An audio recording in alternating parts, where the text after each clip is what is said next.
আজকে আমরা যেটা পড়তে যাব সেটা হচ্ছে লিথাল জিন। সেটা কি?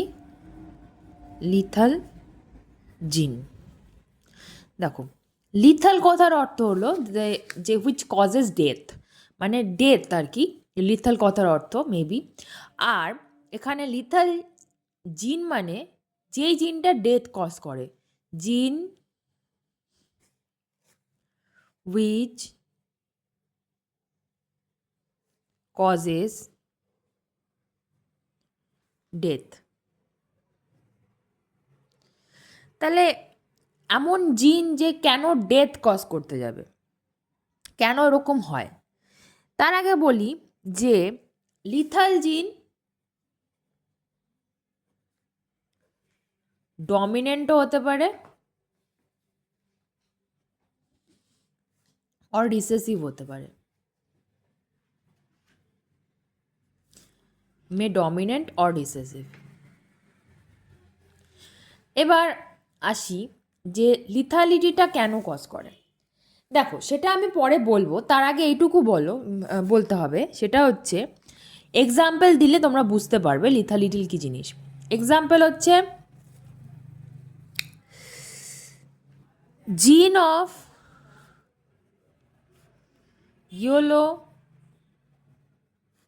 Body colour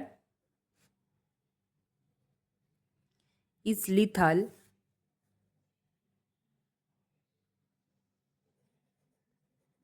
in mice. দেখো কি হয় কেসটা, জিনের মধ্যে যেই ইয়েলো বডি কালারটা থাকে, যেই জিনটা ইয়েলো বডি কালার তোমার মাইজের মানে হচ্ছে ইঁদুরের গায়ের রং হলুদ হবে, সেই রংটা নির্ধারণ করে। সেই রংটা কখনোই যেই হোমোজাইগাস কন্ডিশনে থাকবে সেটা কখনোই আসতে পারবে না, সেই ইঁদুরটা এমব্রায়োনিক স্টেজেই মারা যাবে। দেখো, প্রথমে আমি বলি যে ক্রস করাই হেটেরোজাইগাস ইঁদুরের, কারণ হোমোজাইগাস ইঁদুরের ক্রস হতেই পারবে না, কারণ সেটা এমব্রায়োনিক স্টেজেই মারা যাবে। তাই এখান থেকে দুটো গ্যামেট আসলো, এখান থেকে দুটো গ্যামেট আসলো, যে কার্বোট ফর্ম হবে।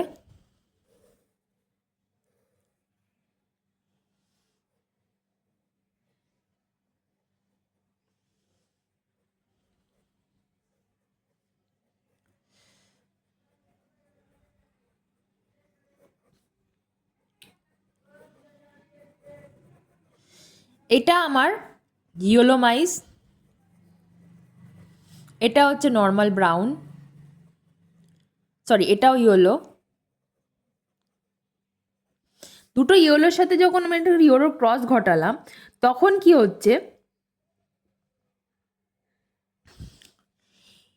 আমি দেখব 2:1 রেশিও পাবো। এই যে এই মাইসটা, এই যে ওয়াই ওয়াই হোমোজাইগাস কন্ডিশনে আছে, এটাকে আমি পাবোই না, এটা ডেথ কজ করবে, মানে এমব্রায়োনিক স্টেজেই মারা যাবে। শুধু দুটো আমরা ইয়েলো পাবো আর একটা আমরা ব্রাউন পাবো।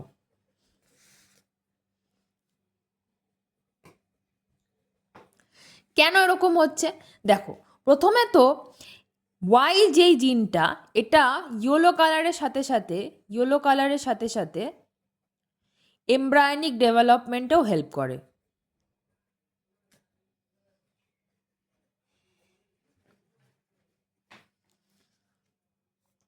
কারণ এই জিনটা প্লিওট্রপিক জিন, যেই জিনটা একটা ক্যারেক্টার ছাড়া অনেকগুলো ক্যারেক্টার কন্ট্রোল করে, সেটাকে প্লিওট্রপিক জিন বলা হয়। এটা আমি পরের ভিডিওতে আলোচনা করব, শুধু এটুকু জেনে রাখো যে yellow colour and embryonic development এই ওয়াই জিনটা করে।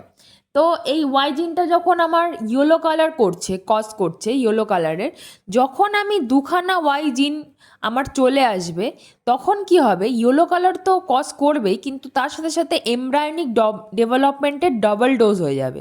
কারণ দুখানা ডবল ডোজ হয়ে যাবে, যেটা আর কি এই এমব্রায়োনিক ডেভেলপমেন্টটা নিতে পারবে না। মানে ডাবল ডোজ হয়ে গেলে কি হবে, যে অতিরিক্ত এমব্রায়োনের কাজের বাধার সৃষ্টি করে দেবে আর কি। সেই কারণে কি হচ্ছে, এমব্রায়োনিক স্টেজেই কি হচ্ছে, ইঁদুরটা মারা যাবে। কারণ কোনো জিনিসই অতিরিক্ত ভালো না, সেটা আমরা জানি। তো এটা হচ্ছে প্লিওট্রপিক জিনের জন্য হয়, যার জন্য কি হচ্ছে, এটা শুধুমাত্র একটা ক্যারেক্টার কন্ট্রোল করে না, দুটো তিনটে ক্যারেক্টার কন্ট্রোল করে। এবার দুটো ক্যারেক্টার কন্ট্রোল করতে গিয়ে এটা যখন ইয়েলো কালার কজ করবে, কিন্তু ডবল ওয়াই থাকলে আমার ইয়েলো কালারের কোনো ক্ষতি হবে না, কিন্তু ডবল ওয়াই থাকলে এমব্রায়োনিক ডেভেলপমেন্টের ডাবল ডোজ পড়ে যাবে, যার ফলে কি হচ্ছে, আমার ওই ইঁদুরটা মারা যাবে, যার ফলে আমার 2:1 আমি রেশিও পাবো। এইটা হচ্ছে আমার সিধা হচ্ছে লিথাল জিনের এক্সাম্পল।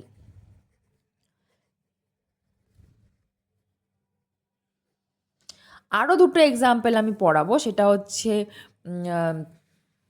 একটা তো খুব important example sickle cell anaemia, আর একটা আমি পড়াবো হচ্ছে খুব ইম্পর্টেন্ট এক্সাম্পল, সেটা হচ্ছে মাস্কুলার ডায়াস্ট্রফি।